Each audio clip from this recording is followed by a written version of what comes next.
The populist movement was a revolt by farmers in the South and Midwest against the Democratic and Republican parties for ignoring their interests and difficulties. For over a decade, farmers were suffering from crop failures, falling prices, poor marketing, and lack of credit facilities. Many farmers were in debt due to a drought that affected the Midwest in the 1880s. At the same time, prices for Southern cotton dropped. These disasters, combined with resentment against railroads, money lenders, grain elevator owners, and others with whom farmers did business, led farmers to organize. The white man's union threw a barbecue and all the bad actors and terrorists were in attendance. I feel it was a way to intimidate black and white voters who made up the People's Party. Right after the barbecue, the black exodus began as black people were being murdered and terrorized. Thus, this exodus caused many to become concerned about the labor market. Immediately, the paper printed a public address that it said had been published by the executive committee of the white man's union in order to combat the many reports that are calculated to injure the union. After reaffirming the union's intent to end Negro rule in the county, the report concluded with a message to the Negroes. Being the weaker race, it is our desire to protect you from the schemes of those men who are now seeking to place you before them. Therefore, the white man's union kindly and earnestly requests you to keep hands off in the common struggle. Do not let impudent men influence you in that pathway which certainly leads to trouble. In the future, permit us to show you and convince you by our action that we are truly your best friends. 14 days later, a black populist leader, Jack Haynes, was riddled with a shotgun blast by unknown assailants. He died instantly in the fields of his cotton farm. The white man's union held a rally in Nova Scotia 2 nights later that featured a reading of original poetry by one of the union's candidates, L.M. Bragg. The verse concluded, "'Twas nature's law drew the lines between the Anglo-Saxon and African races, and we, the Anglo-Saxons of grand old Grimes, must force the African to keep his place." I'll be back.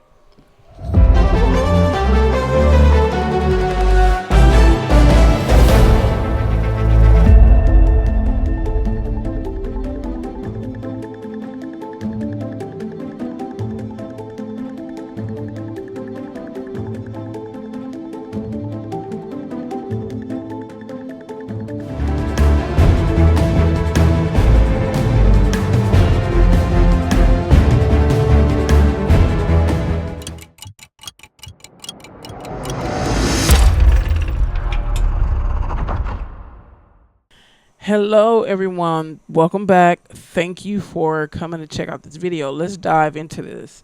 Let's discuss how the black populist movement has been snuffed out of the history books. Let's jump right into it. Economic dependency resulting from obstacles and abuses faced by black Americans in trying to secure their own land lay at the crux of black disempowerment, both during the latter part of the following Reconstruction. In a predominantly agrarian society, ownership of land guaranteed a degree of autonomy. In spite of major advances made in black political representation, during Reconstruction, the growth of sharecropping leading to black dependence on white landowners undermined and then derailed that progress. Former slaves were legally free, yet in practice, sharecropping mimicked economic and social aspects of previous slave-master relations. With the best land increasingly monopolized by white farmers, debt induced by the system of sharecropping gripped millions of landless men and women. In an environment where casting one's ballot was neither secret nor discreet, the system ended up politically tying black Americans to those whom they were in debt. Sharecropping emerged when confiscated land had been placed back into the hands of wealthier white Southerners following the Civil War. In 1865, the Freedmen's Bureau controlled over 855,000 acres of abandoned land. Much of that land, however, was returned to white plantation owners under Lincoln's successor, Andrew Johnson. On the surface, sharecropping appeared to be a kind of economic compromise between white planters, who were determined to control black labor, and black Americans who needed land to live. You hear that the Freedmen's Bureau, which was created to help freed slaves, had over almost 1 million acres of land, and it was abandoned land. It wasn't even being occupied. It was abandoned land, and it was returned back to these greedy, selfish, already wealthy white Southerners by the racist, deplorable Andrew Johnson. Let's continue, because this Grimes County, Texas, populism in Grimes County is the story of a black and white coalition that had its genesis in Reconstruction and endured for more than a generation. In time, this coalition came to be symbolized by its most enduring elected public official, Garrett Scott. The Scotts had roots in Grimes County dating back before the Civil War. Their sons fought for the Confederacy and returned to face a post-war reality by no means unique to the South. Possessing moderately large holdings of land but lacking necessary capital to make it productive, the Scotts did not achieve great affluence. During the hard times that continued to afflict undercapitalized Southern agriculture through the 1870s, Garrett Scott became a soft money agrarian radical. His stance was significant in the political climate of Grimes County in the early 1800s. During Reconstruction, Negroes in the county had achieved a remarkably stable local Republican organization headed by a number of resourceful black leaders. When Reconstruction ended and white Democrats regained control of the state government machinery in Texas, Grimes County, blacks retained local power and sent a succession of black legislators to Austin for the next decade. The local effort to end this Republican rule took the usual post-war Southern form of political movement by white solidarity under the label of Democratic Party. In supporting the Greenback Party, Garrett Scott not only was disassociating himself from the politics of white racial solidarity, he was undermining it. In 1882, a mass meeting of various non-democratic elements in Grimes County nominated a variegated slate for county offices. Among the candidates were black Republicans, lily white Republicans, and independent Greenbackers. Garrett Scott was on the ticket as the independent Greenback candidate for sheriff. Not much is known about the racial climate in Grimes County in 1882, but it must not have been wholly serene, because the lily white nominee for county judge, Lockman Daniel, withdrew from the ticket rather than publicly associate with black candidates. Garrett Scott did not withdraw, and in November he was elected. Also elected as district clerk was a black man who became a lifelong political ally of Scott, Jim Kennard. Thus began an interracial coalition that endured through the years of propagandizing in Texas by the increasingly radical Farmers Alliance and through the ensuing period of the People's Party. The success of the coalition varied with the degree of white participation. After the collapse of the Greenback Party in the mid-80s, visible white opposition to the Democratic Party declined for several years before Grimes County farmers, organized by the Alliance, broke with the Democracy to form the nucleus of the local People's Party in 1892. Scott and Kennard were the most visible symbols of the revitalized coalition, but there were others as well. Among them were Morris Carrington, a Negro school principal, and Jack Hayes, both staunch advocates of the populism in the black community, as well as J.X.V.H. Davis and J.H. Teague, white populist leaders. These men led the People's Party to victory in the county elections of 1896 and again in 1898. A subtle duality creeps into the narrative of events at this point. To the world outside, Grimes County in the 1890s, to both populists and Democrats, Garrett Scott was simply another populist office holder, distinguished by his anti-monopoly views and his generally racial radical approach to monetary policy. To his white supporters within Grimes County, he was doubtless respected for the same reasons, but to the Democrats of Grimes County, the sheriff symbolized all that was un-Southern and unpatriotic about the third party. Under populist rule, it was charged Negro school teachers were paid too much money. Furthermore, in Scott's hands, the sheriff's office hired Negro deputies. The two Democratic newspapers in Navasota were found of equating populist rule with Negro rule and of attributing both evils to Scott. The Navasota Daily Exam asserted that the Negro has been looking too much to political agitation and legislative enactment. So long as he looks to political agitation for relief, so long will he be simply the means of another man's ambition. To the Navasota tablet, Scott was simply the originator of all the political troubles in Grimes County for years. Both these explanations oversimplify Grimes County politics. The political presence and goals of blacks were definite elements of local populism, as was presumably the personal ambition of Garrett Scott. But the populists' proposed economic remedies had gained a significant following among the county's white farmers, and this was of crucial importance in including white populists to break the Democrats and ally themselves with blacks. Garrett Scott was a living embodiment of white radicalism. He did not cause it.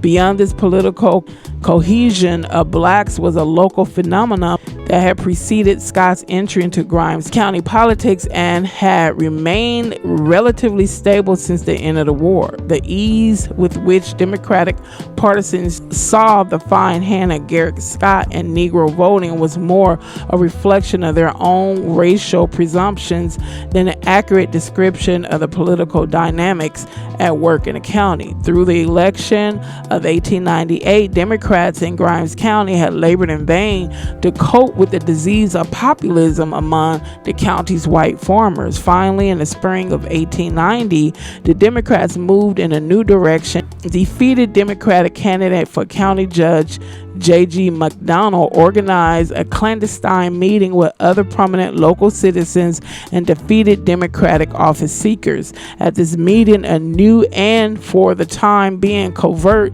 political institution was created, the White Man's Union. A charter was drawn providing machinery through which the union could nominate candidates for county offices in elections in which only White Man's Union members could vote. No person could be nominated who was not a member. No person could be a member who did not subscribe to these exclusionary bylaws. In effect, to participate in the organization's activities so adequately expressed in its formal title, one had to support as a policy matter black disenfranchisement. Throughout the summer and fall of 1899, the White Man's Union quietly organized.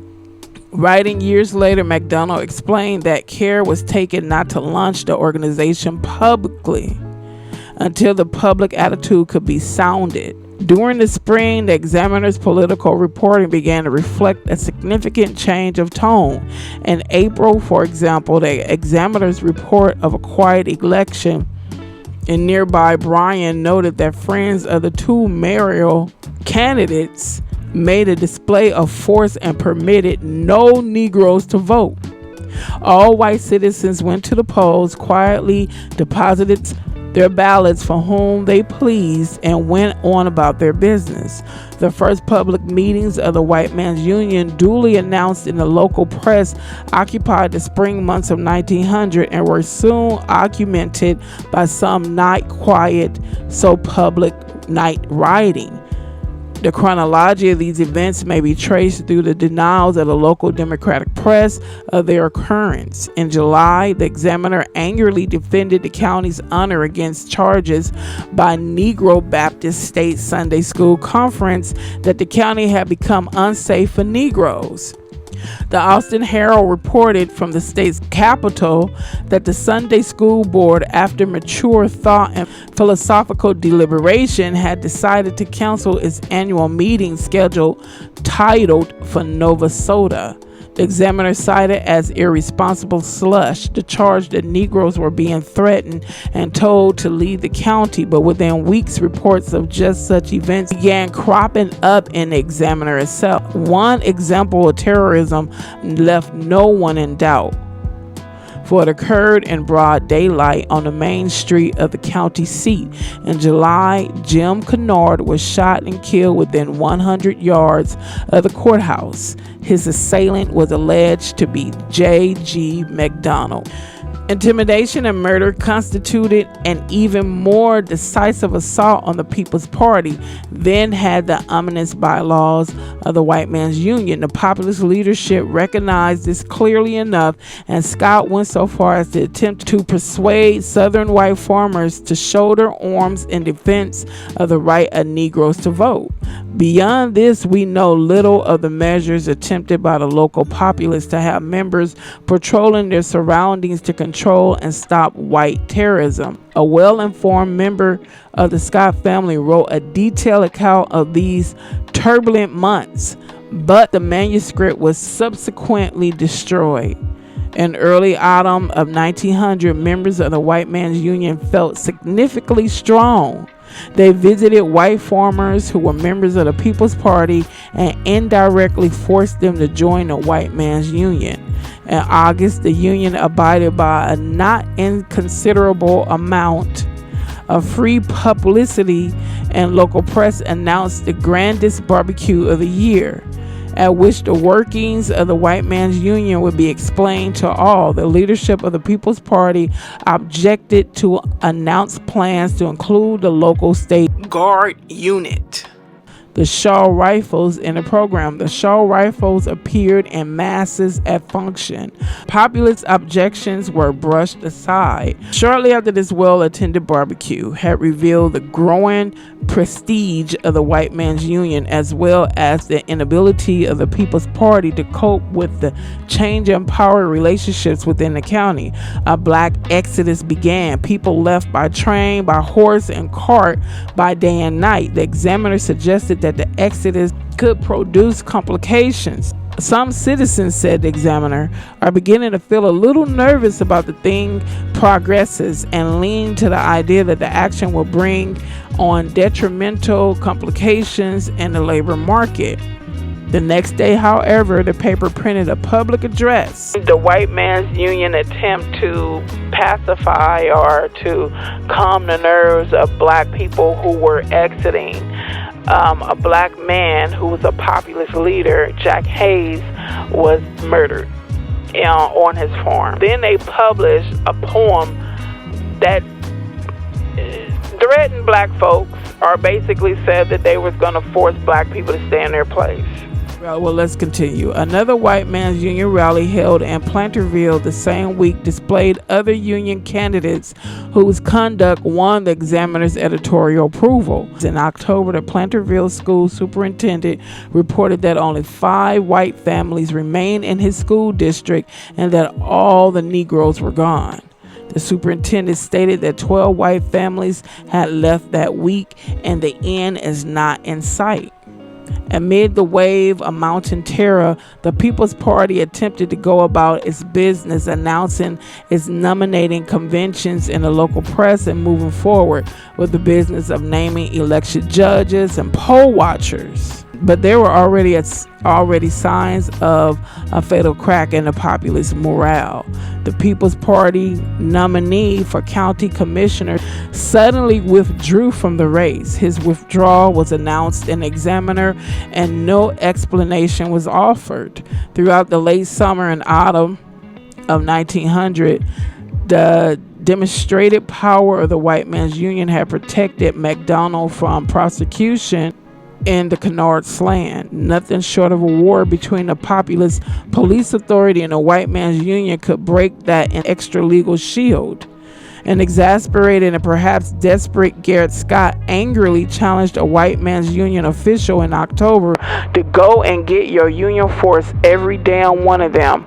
Put them behind rock fences and trees, and I'll fight the whole damn set of cowards. Scott used the first person singular to describe the visible opposition to the Union, underscores the extent to which terror had triumphed over the institutions of law in Grimes County. By election eve, it was clear that the populist ticket faced certain defeat. The third party had failed to protest its constituency. White populists as well as blacks were intimidated. Many would not vote. Indeed, many were no longer in the county. Over 4,500 votes had been cast in Grimes in 1898. On November 6, 1900, only 1,800 persons ventured to the polls. The People's Party received exactly 366 votes. The populist vote in Plantersville fell from 256 in 1890 to 5 in 1900. In the racially mixed lower income precinct of South Navasota, the populist vote declined from 636 to 23. The sole exception to this pattern came in a geographically isolated lower income precinct in the extreme northern part of the county that contained few Negroes and thus fewer acts of terrorism. The populist vote in this precinct actually increased from 108 to 122 and accounted for 1/3 of the countywide vote of 366. In North Navasota, also almost all white but not geographically isolated from the terror, the populist vote declined from 120 to 3.33. An additional element, non-statistical in nature, stamped the election as unusual. The underlying philosophy of the South's dominant political institution, the Democratic Party, has perhaps never been expressed more nakedly than it was in Grimes County in 1900, when the party of white supremacy, as C. Van Woodward has called the Southern Democracy, appeared on the official ballot as the White Man's Union. In the late 1800s, Southern black farmers built a mass movement to resist oppression. Though often forgotten today, the black populists and their acts of cross-racial solidarity terrified the planter class, who responded with violence and Jim Crow laws. When a black man named Oliver Cromwell began organizing local chapters of the Colored Farmers Alliance throughout Lafleur County, Mississippi, and surrounding area in 1889, both white planters and black farmers took notice, although for different reasons. Founded in Hudson County, Texas, just 3 years earlier, the Colored Farmers... You know what? I have to say this. Why is it that when we organize and come together to fight oppression, people get scared? Want me to tell you? Because they make so much money off of us when we're not organized and when we are fearful. As long as we're fearful, they control us. But when we stand up and organize, they lose that control. That's why they get scared. Let's continue. Founded in Houston County, Texas, just 3 years earlier, the Colored Farmers National Alliance and Cooperative Union, or Colored Alliance as it was more commonly known, quickly blossomed to over 1 million members across the South and beyond. The group offered self-help programs for black farmers and ran home ownership campaigns, argued for fair pricings, provided education programs on modern farming practices, educated farmers on their cooperative purchasing power, lobbied legislators, and even launched strikes and boycotts. So look what they did this in the when did they do this? 1800s? Yeah. So what's the problem today, Black America? It seems like they did more in the past than they do in today. And then you have these sucker black politicians who come in and just, you're going to have to be tired of being played like you stupid. Yep. You're going to have to be tired of these black politicians and entertainers and everybody alike playing you like you stupid. Let's go on. In Lafleur County, where 3/4 of residents were black and 2/3 of those worked as sharecroppers, many formerly enslaved, Cromwell and Color Alliance offered the hope of upending the ruler-planter class and the precarious years between the end of the Reconstruction and the advent of Jim Crow. Cromwell, whose namesake was a Black American Revolutionary War hero, had a long history of standing tall in the face of violent threats. He has served in the 5th United States Colored Heavy Artillery Regiment in the Civil War, fighting in the Battle of Milliken's Bend, and had braved the 1875 Clinton Massacre, where nearly 60 people were slaughtered and another 30 injured following a rally and picnic for Reconstruction-era black politicians in Mississippi. Now a white elite inflamed at his sharecropper organizing, Cromwell again found himself in peril. Death threats, both verbal and printed, poured in. Backing up Cromwell, 75 armed representatives of the Color Alliance delivered their own message. They would not be intimidated, had power in numbers, and were military trained. The act of defiance and solidarity was not enough. However, mobs of white men from throughout the region descended upon the town in search of black farmers, with little attention given to whether the people they were attacking were even members of the Color Alliance. The governor called in the National Guard, but they quickly dispersed as the mob grew out of control. By the time the daily attacks came to an end, over 20 black citizens had lost their lives, with some reports claiming the number was closer to 200. I believe it was 200. Although short-lived and little known today, the Colored Farmers Alliance and similar groups in the late 1800s made up the largest black political movement in the South before the modern civil rights movement.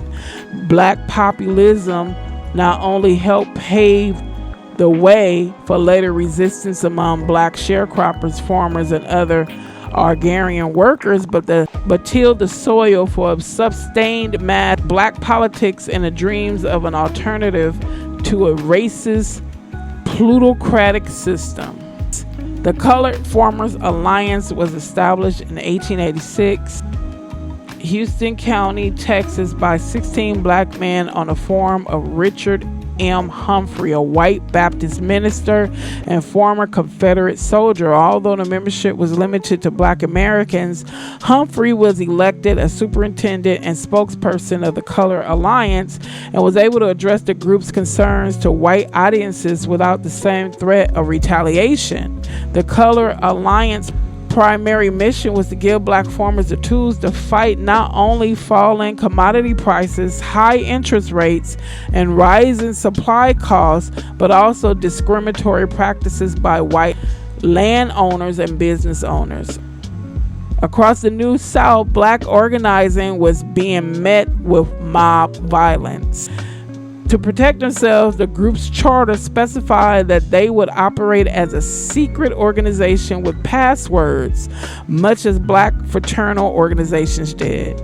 They also noted that they would operate separately from the National Farmers Alliance, which excluded black Americans from the membership rolls. The Color Alliance trained members in economic and political governance, promoted character building programs, supported mutual aid in their community, argued for more schools for black American children, agitated for more humane treatment of black convict former laborers, and taught members about their civil rights. They flexed their collective buying power, operating exchanges in Houston, Texas, New Orleans, Louisiana, Charleston, South Carolina, Mobile, Alabama, and Norfolk, Virginia. The upstart group even started their own newspaper in 1889 to coordinate efforts and communicate across state lines.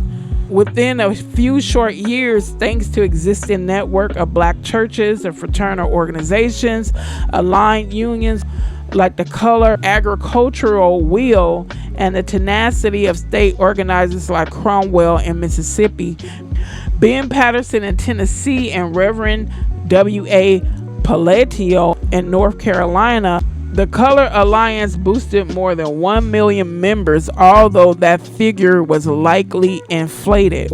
While no membership or institutional records remain, Humphrey claimed that Alabama, Mississippi, South Carolina, and Texas all had between 90,000 and 100,000 Color Alliance members, with other southern states reporting sizable amounts just under that. In Texas alone, 56 counties had Color Alliance charters, with reportedly thousands of sub-chapters. While Colored Alliance members and National Farmers Alliance members had different and sometimes conflicting goals, many more in the White Farmers Alliance, particularly leaders, owned land and employed farmhands. The two at times worked together. White Alliance leaders joined the annual convening of the delegates of the Colored Alliance in St. Louis in 1889, and again in Ocala, Florida in 1890. North Carolina's Palladio noted that members of both allegiance helped him clandestinely recruit black farmers to the Color Alliance. The groups also worked across racial and state lines to participate in a boycott of jute, which was used to wrap bales of cotton, beginning in 1888. A couple years later in Louisiana, white and black alliance members banded together against the state lottery program, which they saw as a mutual threat to poor farmers enticed by get-rich-quick schemes. Still, National Farmers Alliance leaders refused to budge on their policy of racial exclusion, stating they were in favor of equal and exact justice to all men, regardless of race, color, or previous condition. But they wanted all color organizations to have their own state and national organizations, as well as their own schools and churches and separate hotels and railroad accommodation. You know what? When you think about the history of the terrorism against black people in this country, worldwide, you cannot move away from the fact that we need our own. And if people didn't fight so hard for integration, could you imagine where we would be today? I know it might have started off like it was hopeless, but I believe if you just stuck with it and retained your morals and values and your trust in God, we wouldn't be in this state today. I really believe it. But you guys allow fear and you put your trust in man to help you. And look at the state of our communities after integration. It didn't get better. So let's continue. As the Color Farmers Alliance gained converts in droves, another agrarian organization with a similar name, the National Color Alliance, was also flourishing in the South, claiming 250,000 members of its own. The two groups were plagued by disagreement that divided our churches, embittered our communities, and created discord in our families. Although there was brief talk in 1890 of merging the organizations, leadership and disagreements about how and when to strike burned any bridge under construction. In 1891, at the peak of the membership, the Colored Alliance attempted to organize a cotton pickers strike to earn better prices for their crops. If landowners could conspire together to keep prices low, sharecroppers reasoned that they too could band together and demand $1 per 100 pounds of cotton. Although the pending strike was widely publicized and the union's membership was reportedly large, when the planned date of September the 12th came and went, only Texas saw any action. By the end of the month, however, violence would erupt again 100 miles north of LaFleur in Lee County, Arkansas. There, in the heat of the Arkansas Delta, a man named Ben Patterson had been organizing black cotton pickers, who managed to organize dozens of men to press for 75 cents per round. It is unclear if Patterson had any direct affiliation with the Colored Alliance or the earlier planned strike. Again, those in power responded with violence.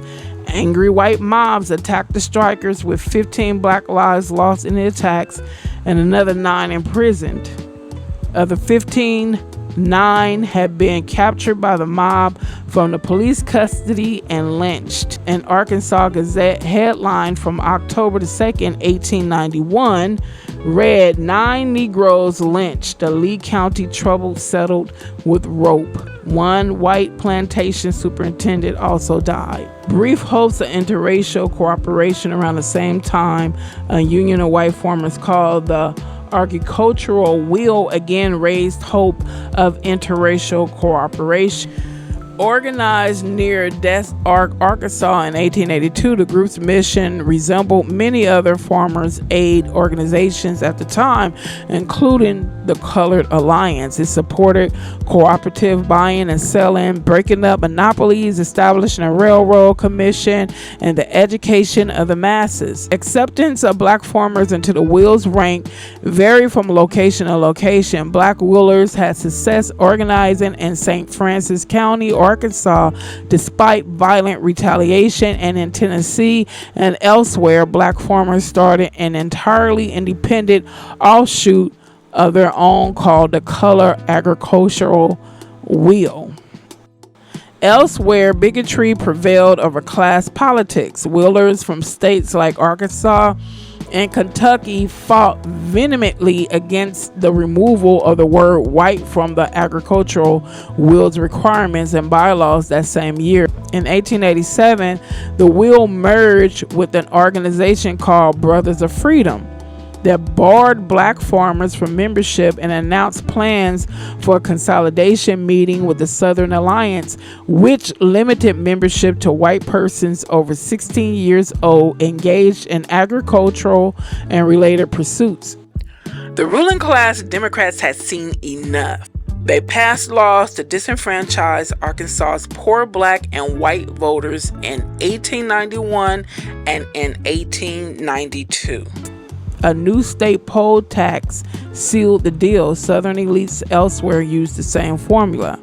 They were terrified of the organizing progress that the masses had made, even if on slightly separate and somewhat segregated trajectories. In a bid to decisively stamp out class politics and any whiff of cross-racial solidarity, those in power enacted Jim Crow laws to stifle any challenge to the plutocratic order. When laws were not enough, violence and intimidation at the polls and elsewhere helped keep poor workers divided and white supremacy strong. Doesn't that sound familiar? Let's go on.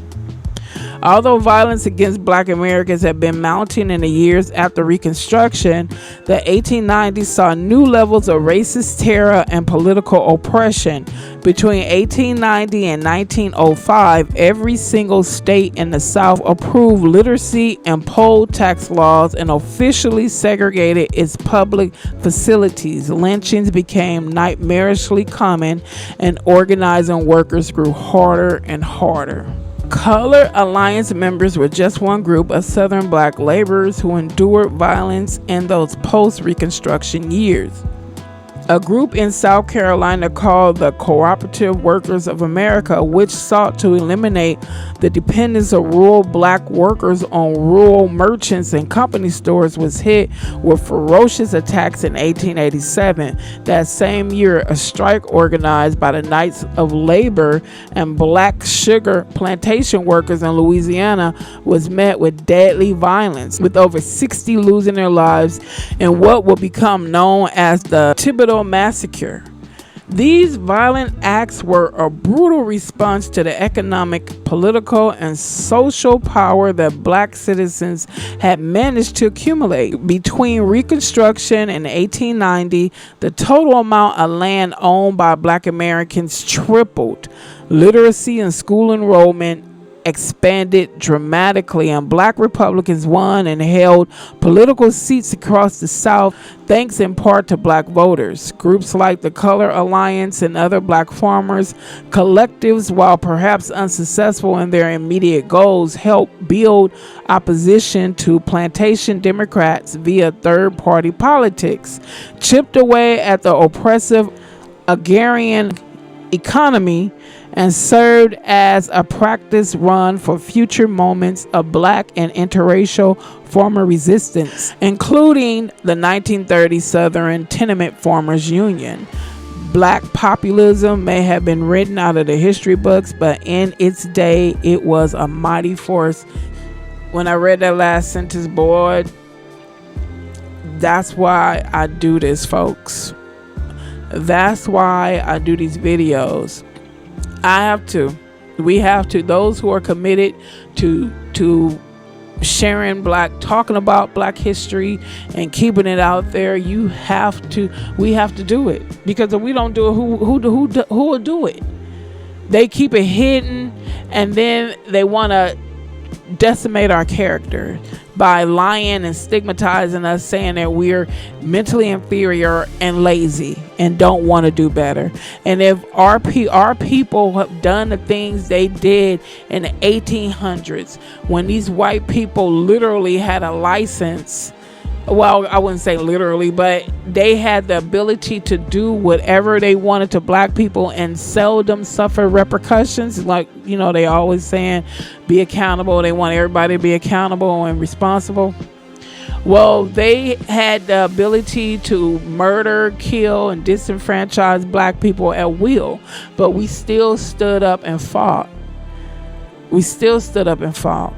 And still get discredited today. Sometimes our people who look like us discredit us, and that is such a shame. Sometimes I wish you could just, I'm not going to say that, but it's time for us to separate and do our own thing and stop. It's either, okay, you get mad at Democrats, you run to Republicans. You get mad at Republicans, you run to Democrats. When are you going to do your own thing and have leverage? Create leverage and stop giving your power to these groups of people who have a history of violating your rights and violating you. That's all I have to say. Thank you for checking this out. Those of you who listened to the entire video, thank you so much. Thank you for commenting, liking, sharing, and subscribing. I appreciate you. We appreciate you. I'm about to close up shop, and I'll see you in the next video.